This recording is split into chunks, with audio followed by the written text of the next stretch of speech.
Ito kinukumpara niya yung manghihilot na nagpapalagotok doon sa foreman, saka sa engineer. Sabi si foreman nga, pinapatuyuan nila ng bahay imbis na engineer or archi para makamura.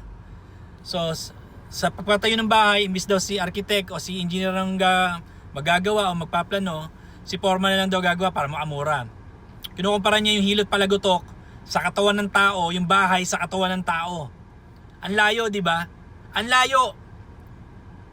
Yung katawan ng tao, buhay ang hinahawakan mo.